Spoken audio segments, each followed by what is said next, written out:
நீங்க எப்படி தைரியமா ஒத்துக்கிறீங்க? எனக்கு இந்த கேரக்டர் பிடிச்சிருந்ததுன்னா அதனால பண்ணிட்டு அவ்வளோதான். அது இல்லாமல் அந்த கமர்ஷியல் வேல்யூ இல்லை, இதுக்கப்புறம் எனக்கு படமே வராது அப்படிலாம் நான் அப்போ நினச்சி பார்க்கல. எனக்கு இந்த கேரக்டர் பிடிச்சிருந்தது, நான் பண்ணிட்டேன். இதுக்கப்புறமும் அப்படிதான், எனக்கு பிடிச்ச கேரக்டர்ஸ் வந்தால் கண்டிப்பாக பண்ணுவேன், அவ்வளோதான். இந்த படத்துல ஒரு முத்த காட்சி இருக்கு. இந்த மற்ற படத்துல நடிக்கிறதுக்கும் இந்த படத்துல இருக்கிறதுக்கும் வித்தியாசம் இருக்கு. அது நடிக்கிறது வந்து எப்படி இருக்கு? அது ஈஸியா இருந்துச்சு, ஏன்னா அது அனுஷா தான்.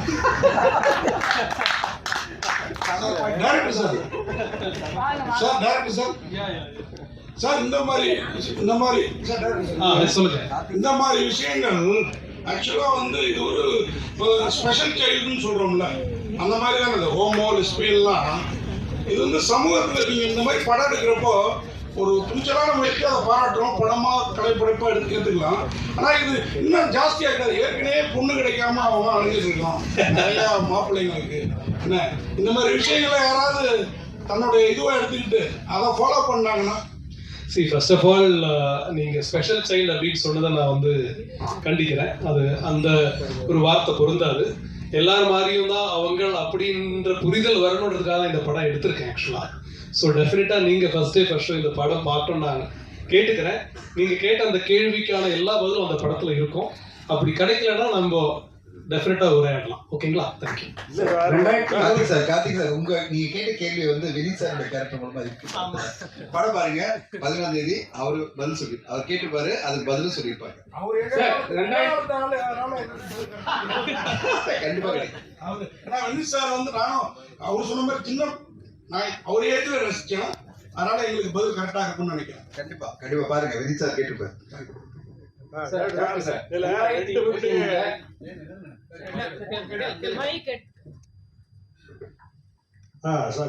2 பெண்ணுங்க காதலிக்கிறாங்க. அவங்க வந்து தனியா வாழணும்னு சொல்லிட்டு நடிக்கிறாங்க. அதுக்கு அப்பா அம்மா ஒத்துழைக்க மாட்டேங்கிறாங்க. பட் வழக்கமா ஏற்கனவே நீங்க கோட் பண்ண மாதிரி தான் சமுதாயத்தில் வந்து ஒரு ஆண் பெண், ஆணுக்கு ஒரு பெண் அப்படி சொல்லிட்டு தான் இருக்கு. பட் இந்த மாதிரி ஏற்கனவே கார்த்திகை இந்த மாதிரி பெண் கிடைக்க மாட்டேங்குது அப்படின்னு சொல்லி சொல்றாங்க. நீங்க வந்து இதை வந்து வற்புறுத்தி சொல்லும் போது நாடு முழுக்க எந்த மாதிரி ஆக்குனாக்கா அப்புறம் குழந்தை பிறப்பு எப்படி நடக்கும், அப்புறம் அதுக்கு பிறகு வந்து பெண்கள் அவங்க மட்டுமே குடும்பம் நடத்தலாமா, இந்த மாதிரி கேள்வி எல்லாம் இருக்கு. இதுக்கெல்லாம் நீங்க என்ன விட சொல்ல போறீங்க படத்துல? எனக்கு ஆக்சுவலி ரொம்ப சந்தோஷமா இருக்குங்க. ரொம்ப சந்தோஷமா இருக்கு. முதல்ல அந்த சார் கேட்ட கேள்வியா இருந்தாலும், கார்த்திக் சார் கேட்ட கேள்வியா இருந்தாலும் சரி, சார் உங்க பேரு ஜெயச்சந்திரன் சார், நீங்க கேட்ட கேள்விகளா இருந்தாலும் எனக்கு ரொம்ப சந்தோஷமா இருக்கு. ஏன்னா நான் அந்த எல்லா கேள்விக்குமே இதுல ஒரு கதாபாத்திரங்கள் அது ஆன்சர் பண்ணுது. உங்களோட அந்த ஆதரவும் அந்த கேள்விகளும் இந்த படத்துல இருக்கிற ஒவ்வொரு கேரக்டருக்கு இருக்கு. அது அவங்க என்ன பதில் சொல்றாங்கன்றது நீங்க படம் பார்த்தா உங்களுக்கு புரியும். நான் இப்ப அதை சொல்லிட்டா நான் படத்துல இருக்க டைலாக் சொல்ற மாதிரி இருக்கும், அதனால நான் அவாய்ட் பண்றேன். டெஃபினட்டா நம்ம இதோட படத்தோட ரிலீஸ் முடிச்சதுக்கு அப்புறம் நம்ம டெஃபினட்டா டீடைலா பேசுவோம். சார் நீங்க கேட்ட அதே கேள்வி வினித் சார் அதுவும் எல்லாரும் ஜெயிச்சந்திரன் சார் பார்த்தது வினித் சார் எல்லா கேள்வியும் கேட்டாரு. அதனால நீங்க படம் மட்டும் பாத்துருங்க. அதுல உங்க கேள்வி எல்லாரும் அவர் கேட்டுப்பாரு, அதுக்கு பதில் வந்து லிஜோ சொல்லியிருப்பாங்க, அது பிறகு அனுஷா சொல்லியிருப்பாங்க, டைரக்டர் வந்து அவங்க மூலமா சொல்லுவாரு. நீங்க பாருங்க சார். 2023 வாழும் தொடர்ந்து இடம் நீதானே, இதே மாதிரி ஒரு ஸ்கிரிப்ட் தான் அந்த படமும். சரிங்களா? அந்த படத்துலயே வந்து ஒரு லாஸ்ட் எண்டிங்ல வந்து ஒரு மக்கள்கிட்ட கொடுத்துருவாங்க அந்த கிளைமேக்ஸ். ஸோ அதே மாதிரி தான் நிறைய படம் நீங்க பார்த்தீங்கன்னா மக்கள்கிட்ட கொடுத்துட்றாங்க. ஏன் அது மாதிரி கொடுக்குறீங்க? ஏன்னா உங்களால தெளிவான ஒரு முடிவு எடுக்க முடியலையா? எல்லாருமே கேட்குறாங்க, தெளிவான முடிவு எடுக்க முடியலையா? இல்லை ஒரு முடிவு சொன்னா எல்லாருக்கும் ஏதாவது பிரச்சனை வரும்னு சொல்லிட்டு பண்ண மாட்டீங்களா? பிரச்சனை வரணும்னு நினைச்சிருந்தா நான் இந்த கதையை எடுத்து எழுதியிருக்கவே மாட்டேன், பண்ணியிருக்கவே மாட்டேன். இது பிரச்சனையா இருக்குன்றதுனால தான் இந்த கதையை பண்ணேன். சரிங்களா? இந்த படத்தில் நான் வந்து ஒரு ஓப்பன் ஹேண்டடா விடலை. இந்த படம் பார்த்தா உங்களுக்கு ரொம்ப தெளிவா புரியும். அதோட ஏன்னா என்று நான் இப்போ சொல்ல முடியாது. படம் ரிலீஸ்னா நம்ம ரொம்ப டீட்டெயிலாக பேசியிருக்கலாம். டெஃபினட்டா இது வந்து ஓப்பன் ஹேண்டட் படம் கிடையாது. எல்லா கேரக்டருக்கும் அவங்களோட மோட்டிவேஷன்ஸ்க்கான எண்டு இந்த படத்துல இருக்கும். ஒரு ஸ்கிரீன் பே நம்ம அமைக்கும் போது அப்படிதான் இல்லையா? ஒரு கதையை இல்லை ஒரு கதாபாத்திரத்தை எடுத்து அவங்களோட ஒரு பிரச்சனையை அந்த கதை வழியா நம்ம சால்வ் பண்ணி அவங்களுக்கு ஒரு நிறைவை கொடுப்போம். நிறைவை கொடுக்குறோம் அப்படின்றது என்னன்னா அந்த கதாபாத்திரோட தொடக்கமா இருக்கும். ஒரு கதையோட ஆரம்பம் தான் அதோட எண்ட் ஆக்சுவலா. ஸோ அந்த மாதிரி தான் இந்த படம் இருக்கும். டெஃபினட்டா ஓப்பன் ஹேண்டட் கிடையாது. சார் இப்போ லெஸ்பியன் ஸ்டோரினாவே நீங்க பார்த்தீங்கன்னா மேரேஜ் பண்ணிக்கிறாங்க. சரிங்களா? 1 இயர் 6 மந்த்ஸ் சம்திங் தான் வாழ்றாங்க கூடவே. அதுக்கப்புறம் நிறைய பிரச்சனைகள் சொல்லி அவங்களே பிரிஞ்சிடுறாங்க. ஸோ இவங்களுக்குலாம் வந்து ஒரு சொல்யூஷன் இருக்கும் அந்த படத்துல. ஏன்னா நிறைய பேர் வந்து நிறைய படம் எடுத்துட்டாங்க இதே மாதிரி, ஆனா கடைசி வரைக்கும் சொல்யூஷன் கொடுக்கவே மாட்டாங்க. இப்ப இருக்க லெஸ்பியனுக்கு இந்த படம் வந்து சொல்யூஷன் கொடுக்குமா? நீங்க கேட்கிற கொஸ்டின் வந்து ஆக்சுவலி லெஸ்பியன் சார்ந்தது கிடையாது, காதல் சார்ந்தது. காதலிக்கிறவங்க எல்லாரும் சேர்ந்து இருக்கிறாங்களா? இல்ல இல்லையா? ஆக்சுவலா நல்லா கேட்டுங்க, காதலுக்கும் லெஸ்பியனுக்கும் நிறைய வித்தியாசம். உங்களோட பார்வையில் அது மாதிரி, எங்களோட பார்வையில் இது மாதிரி. சரிங்களா? லெஸ்பியன் என்னன்னா அவங்களுக்குள்ள உள்ள வந்து லவ், நீங்க சொல்றீங்க லவ்ன்றீங்க, ஆனா வந்து வெளியே வந்து பேசும்போது சம்திங் பண்ணும்போது டோட்டலாவே அவங்க சண்டை போட்டுக்கிறாங்க. லவ் பண்ணும்போது ஈஸியா இருக்கு, அப்புறம் வந்து மேரேஜ் பண்ண பிறகு கொஞ்சம் கஷ்டப்படுறாங்க. அது கிளீனா வெளியே நம்ம காட்டுறாங்க. ஸோ அதை பத்தி இருக்கா? இது வந்து மேரேஜ் பத்தி எல்லாம் இல்லைங்க. இது வந்து இந்த பர்டிகுலர் ரிலேஷன்ஷிப் பத்தியான புரிதல் தான் இந்த படம். காதல் என்பது பொதுவுடமே சொல்லியிருக்கோங்க, யார் வேணா காதலிக்கலாம் அப்படிதான் இந்த படம். நீங்க கேட்கிற இந்த கேள்வி வந்து எல்லா ரிலேஷன்ஷிப்லயும் இருக்கு. ஆண் பெண் காதல்லையும் இதே பிரச்சனை இருக்கு. கல்யாணம் பண்றாங்க, லவ் பண்றாங்க, வருஷக்கணக்கு லவ் பண்றாங்க, கல்யாணம் பண்ண அடுத்த நாள் டிவோர்ஸ் ஆகுது, 6 மாசத்துல டிவோர்ஸ் ஆகுது, 25 வருஷம் ஒன்னா இருந்தவங்க டிவோர்ஸ் ஆகிறாங்க. ஸோ இந்த லவ் அண்ட் ஹேட் ரிலேஷன்ஷிப் மனிதருக்குள்ள இருந்துகிட்டே தான் இருக்கு. அப்பதான் வாழ்க்கை முன்னாடி போகும், ஒண்ணு ஸ்டாண்டர்டா நிக்காது இல்லையா? சோ இந்த படத்துல வந்து நம்ம அதை பத்தி பேசல. இதுவும் சரிதான், உங்களை மாதிரி நாங்களும் காதலிப்போம், நாங்களும் சண்டை போடுவோம், பிரிவோம், ஒன்னா இருப்போம் அப்படின்னு சொல்லக்கூடிய ஒரு படம் தான் இது. ரோஹிணி மேடம், எந்த காதல்னாலும் ஒரு கட்டத்தில் வந்து கல்யாணத்துல போய் நிற்கும். இந்த மாதிரி ஹோமோசெக்சுவல் வந்து சில நாட்டில் சட்டப்பூர்வமான அனுமதி இருக்கு, நம்ம நாட்டில் சுப்ரீம் கோர்ட் இதுலேயே வந்து அனுமதி இல்லை. இந்தியா மாதிரி நாட்டுக்கு வந்து அது வந்து மேரேஜ் வந்து லீகலா வேணும் அப்படின்னு நினைக்கிறீங்களா அந்த ரிலேஷன்ஷிப்? அதுக்குதான் வந்து அவங்க போராடிட்டு இருக்காங்க இல்லையா? என்ன வேணும் என்ன வேணாம் அப்படின்றது சொல்றதுக்கான அதுக்கு உண்டான அத்தாரிட்டி கிடையாது. ஆனா ஒருத்தருக்கும் இருக்கிற உணர்வுகளை மதிக்கணும் அப்படின்றத நான் சொல்றேன். அப்புறமா வந்து இத பார்த்துட்டு இப்படி மாறுவாங்க அப்படின்றது வந்து தவறான ஒரு கருத்து. ஏற்கனவே அந்த மாதிரியான உணர்வுகளோட இருக்கிறவங்க அது வெளியே சொல்ல முடியாம தவிக்கிறவங்க தான் வந்து இப்ப சொல்லலாம் போல இருக்கு. அது வந்து கம்மிங் அவுட் அப்படின்னு சொல்லுவாங்க இங்கிலீஷ்ல. கம்மிங் அவுட் அப்படின்ற இடத்துக்கு போகலாம் போல இருக்கு அப்படின்ற ஒரு தைரியம் வேணும்னா நம்ம சமூகம் கொடுக்கிற இடத்துக்கு போகும் அப்படின்னு நினைக்கிறேன். சார் இப்போ வந்து நீங்களே வந்து இந்த வீக் வந்து 2 படம் 2K கிட்ஸ், அது வந்து love down Singh 2K 90s 70s போது படம். இப்போ வந்து இந்த படம் நீங்க லெஸ்பியன். ஆனா என்னன்னா February 14 ரிலீஸ் பண்ண காரணம் என்ன? முதல்ல ஏன்னா லவ்வர்ஸ் தான் வந்து நிறைய அவசரப்படுறாங்க பொண்ணு கிடைக்காம. சொன்ன மாதிரி பொண்ணு கிடைக்காம அவ்வளவு பேர் அவசரப்படுறாங்க நல்லா சொல்றீங்க. ஒன்னே சொல்லிடுறேன், இந்த படம் வந்து நாங்க நவம்பர்ல டிசைட் பண்ணும்போது அவர் ஒரே ஒரு தான் சொன்னாரு. அன்னைக்கு சொன்னாரு, சார் இது வந்து வேலண்டைன்ஸ் டே நாங்க கொண்டு வரணும்னு ஆசைப்பட்ட படம் இல்ல, காதல் என்பது பொது உடைமைன்னு சொல்லிட்ட பிறகு நான் வேலண்டைன்ஸ் டே 2024 கொண்டு வரணும்னு ட்ரை பண்ணேன் சார். அப்போ ப்ரொடியூசர்ஸ்க்கு சில சிக்கல்னால கொண்டு வர முடியல. அட்லீஸ்ட் 2025 நீங்க லவர்ஸ் டே கொண்டு வந்துடலாம் சார், ஏன்னா அதுதான் சரியான டேட் இந்த படத்துக்கு, ட்ரிபியூட் டு லவர்ஸ் அப்படின்னாரு. சரி சார், நம்ம வந்து February 14 வந்துடலாம் சொல்லிட்டு நாங்க February 14 அனௌன்ஸ் பண்ணிட்டு அப்பயே அனௌன்ஸ் பண்ணிட்டு எல்லாம் பண்ணிட்டே இருந்தோம். 2K லவ் ஸ்டோரி வந்து ஜனவரியில கிட்ட வந்து சுசீந்தர் சார் படத்தை காமிக்கும் போது அதுவும் வேலண்டைன்ஸ் டே படம் தான். ஏன்னா அது வேற மாதிரியான லவ் சொல்லுது. அந்த படத்தை பாத்தீங்கன்னா அது வேற ஒரு புரிதல். இந்த 2K ஜெனரேஷன் லவ் எப்படி அணுகுறாங்க அப்படின்றத ரொம்ப மெச்சூர்டா ரொம்ப பிரமாதமா வந்து சுசீந்தர் சார் சொல்லியிருக்காரு. அந்த கதையை முடிச்சு நான் படம் பார்த்த உடனே நான் என்ன சொன்னாரு, சார் நீங்க ரிலீஸ் பண்ணுங்க சார், ஏற்கனவே ஒரு படம் நான் பண்ண போறேன் வேலண்டைன்ஸ் டேக்கு அப்படின்னு. இல்ல சார், எனிவே நாங்க வேலண்டைன்ஸ் டே கொண்டு வரணும்னு பிளான் பண்ணிட்டோம், நீங்க நடுவுல இருங்க, 2 படத்தையும் உங்களால மேனேஜ் பண்ண முடியாது. உண்மையிலேயே சேலஞ்சா தான் இருக்கு எனக்கு, ஏன்னா 2 பேரையும் மேனேஜ் பண்ணணும், 2 ப்ரொமோஷனும் பார்க்கணும், 2 ஈவெண்ட் அரேஞ்ச் பண்ணணும்.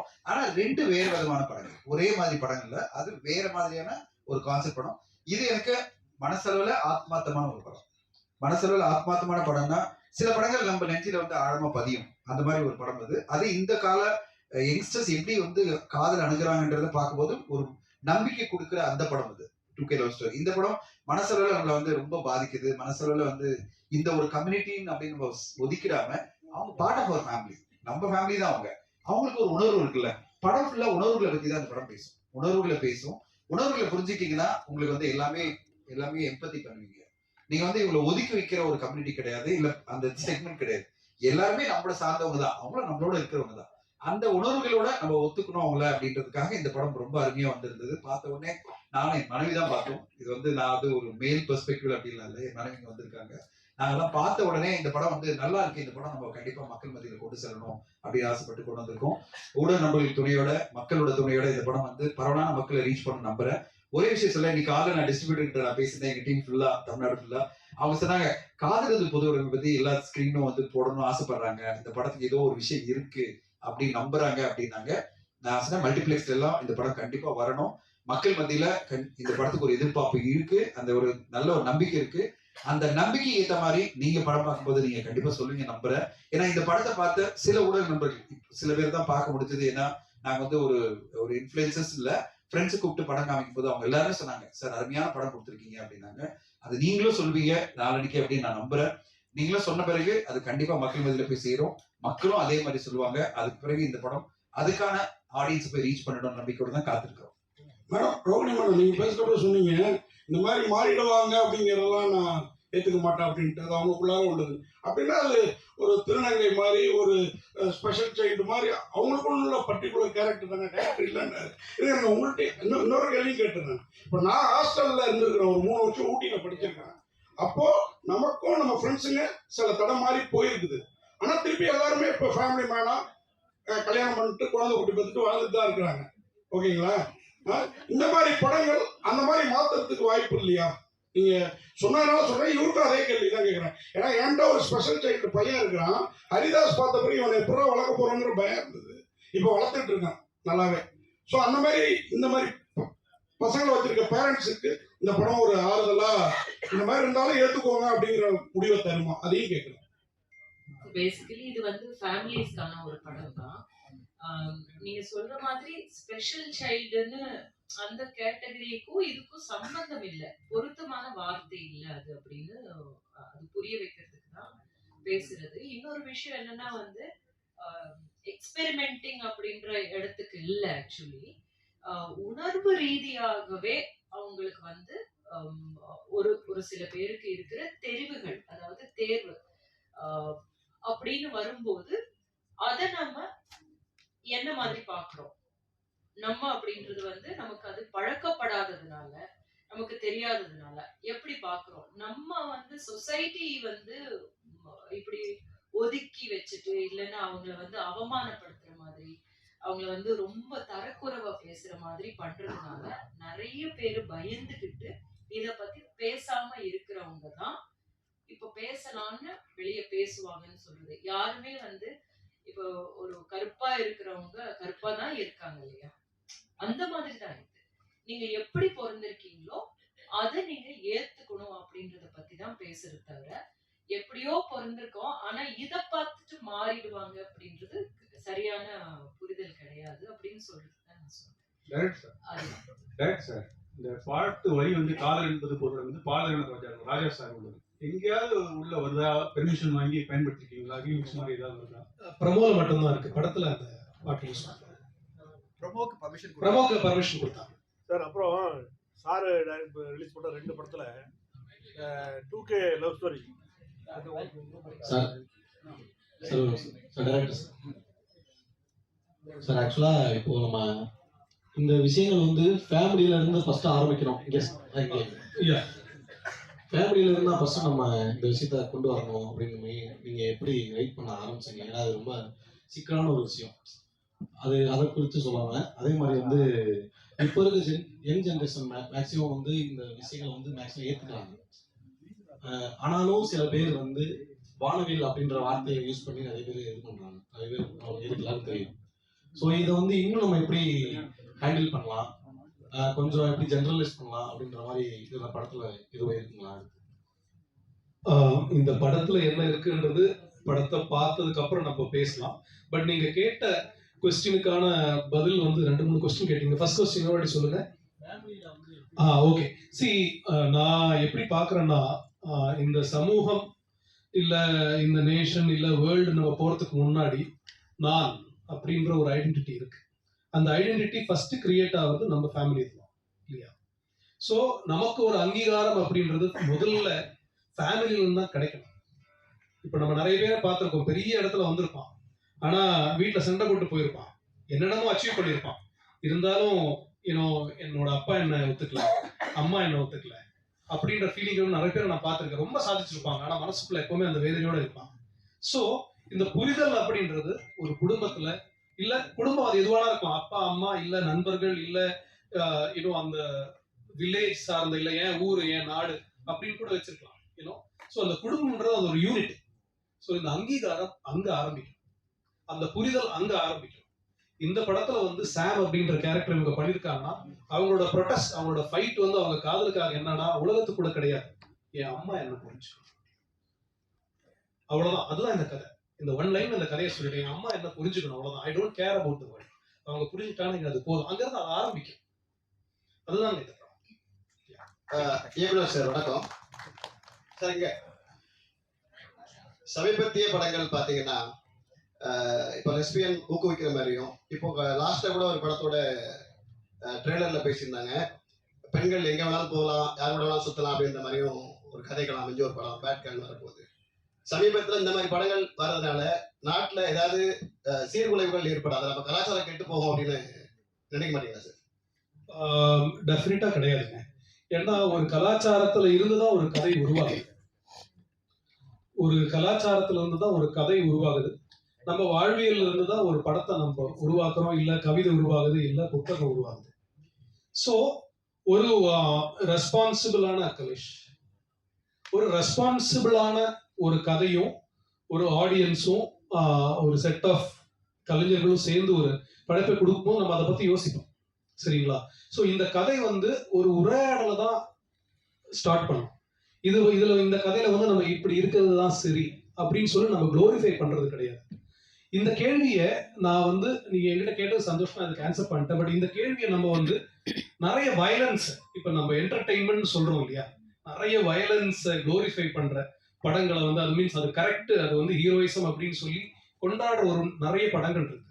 அந்த படம் சமூகத்துக்கு என்ன பண்ணுது அப்படின்ற ஒரு கொஸ்டின் நம்ம இது கூட சேர்ந்து கேட்கணும் அப்படின்னு நான் உங்களுக்கு கேட்டுக்கிறேன்.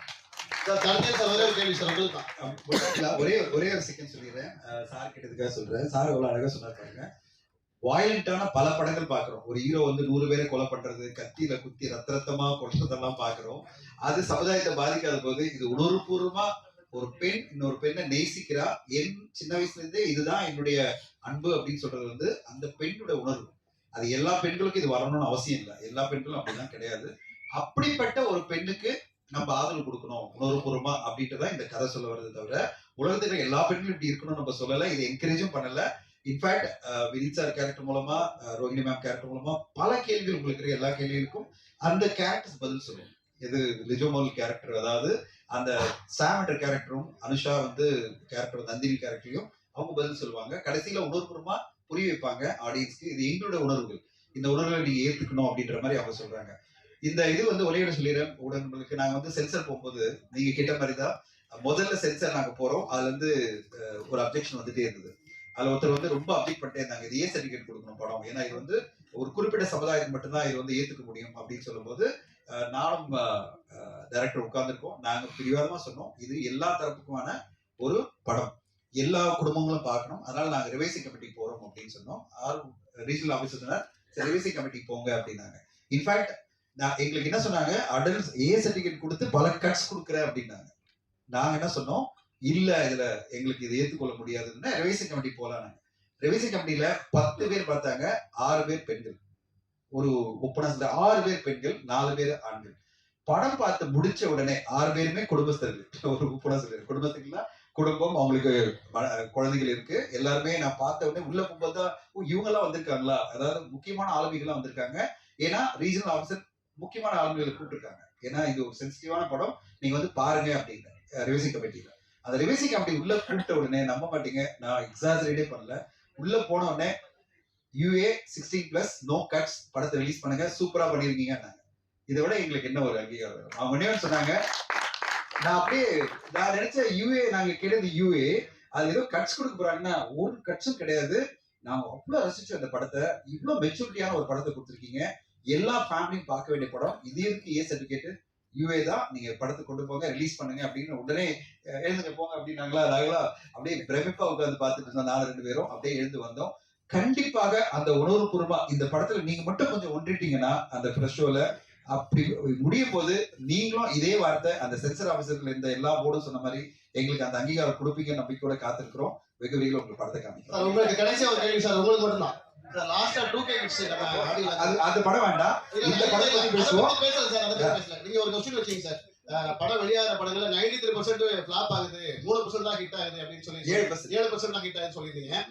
இது எங்களுடைய கேள்வி என்னன்னு கேட்டீங்க அப்படின்னா, எல்லாருமே ஒவ்வொரு மேடையிலையும் சொல்றாங்க படம் தொடர்ந்து ஃபிளாப் ஆகுது, ஓட மாட்டேங்குது, லாஸ் ஆகுது, எல்லாரும் சொல்றாங்க. எல்லாருக்கும் இந்த ஆதங்கம் எங்களுக்கும் இருக்கு. நான் என்ன கேட்கறேன்னு கேட்டீங்கன்னா, ஒரு படம் நம்ம மேக்கிங் பண்றதுக்கு ஒரு 50 கோடி செலவாகுது அப்படின்னா 250 கோடி ஒரு ஹீரோ ஹீரோயின் சம்பளத்தை திணிக்கும் போது அது லாஸ் ஆகுது. நம்ம யாருமே அதை யோசிக்கிறது இல்ல.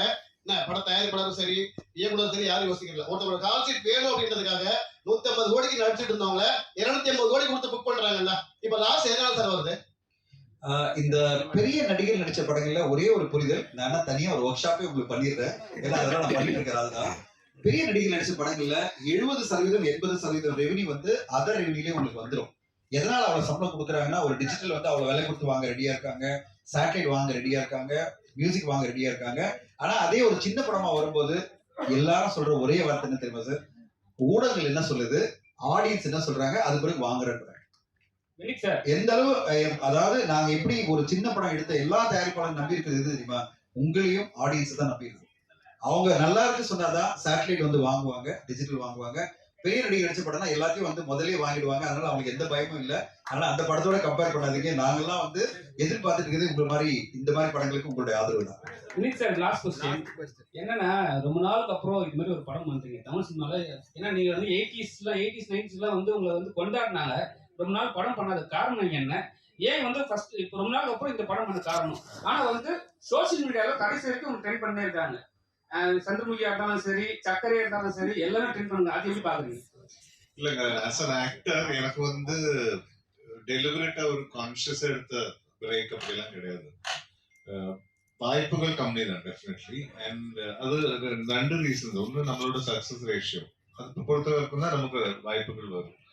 எனக்கு ஆனா பர்சனல் நோட், எனக்கு வந்து அந்த கேரக்டர் சேலஞ்சிங்கா இருக்கணும், என்னால ஏதாவது கான்ட்ரிபியூட் பண்ண முடியும். அப்படி இருக்கிறது நான் especially after the point of time, இப்போ at this point of my career, at this age, this is the time to explore different characters. So அதனால டைம் எடுத்து இப்போ வர எல்லா ரோலும் பண்ணாம இப்போ மலையாளத்துல நான் பண்ணிட்டு இருக்கேன் நிறைய படங்கள். தமிழ்ல ஆல்சோ வரும்போது இந்த மாதிரி தான் ரேரா வருது. ஸோ அதுதான் உண்மை ஆக்சுவலி. அதனால நான் டெலிபரேட்டா பிரேக் அப்படிலாம் இல்லை. அஃப்கோர்ஸ் மை டான்சிங் ப்ரொஃபஷன், என்னோட டான்ஸ் ஸ்கூல் அதெல்லாம் ஒரு சைட்ல வேற போயிட்டு இருக்கு. But as an actor I think it is very important. ஏன்னா மக்கள் மனசு, இப்ப நீங்க சக்கரை எடுத்து சொல்றீங்க, காதல் தேசம் எடுத்து சொல்றீங்க, மே மாதம் ஒரு Chandramukhi, that goodwill is so important. நம்ம என்ன பெர்ஃபார்ம் பண்ணிருக்கோம் அது எப்போ அது மனசுல இருக்கும் மக்களுக்கு. இப்ப இன்னைக்கும் எங்கிட்ட இப்போ மோர் தென் 33 இயர்ஸ் அவரும் பத்தி இன்னைக்கும் நான் ஒரு கேபிள் ஏறினா அந்த படத்தை பத்தி அந்த கேரக்டர் பத்தி மக்கள் என்கிட்ட பேசுனா it is because of that craft, அந்த டைரக்டரோட, அந்த ரைட்டரோட, இளையராஜா சாரோட மியூசிக், அந்த டீமோட ஒர்க். ஸோ அந்த மாதிரி டீம்ல அந்த மாதிரி ஒரு வாய்ப்பு வரும்போதுதான் பண்ணணும்ன்றது என்னோட ஒரு பேசிக் பாலிசி. அப்பதான் மக்கள் மனதில் நம்ம இருக்கும். ஸோ அதனால ஆஃப்டர் லாங் டைம் எனக்கு இந்த மாதிரி of course I done in between படங்கள் பண்ணிட்டு இருந்தேன். JP when he sent the script I was so fascinated. ஏன்னா அந்த ஏஜுக்கு ஏற்ற மாதிரி நான் இதுவரை பெர்ஃபார்ம் பண்ணாத மாதிரி. அண்ட் ஸோ அது ஒரு சேலஞ்சா இருந்தது. And I was confident. அது தட் இஸ் வெரி இம்பார்ட்டன்ட். இது பண்ணி it has to be justified. அது நம்ம டிஸ்கஷன்ல he also felt the confidence that என்னால பண்ண முடியும். அப்படி வந்தது. தேங்க்யூ.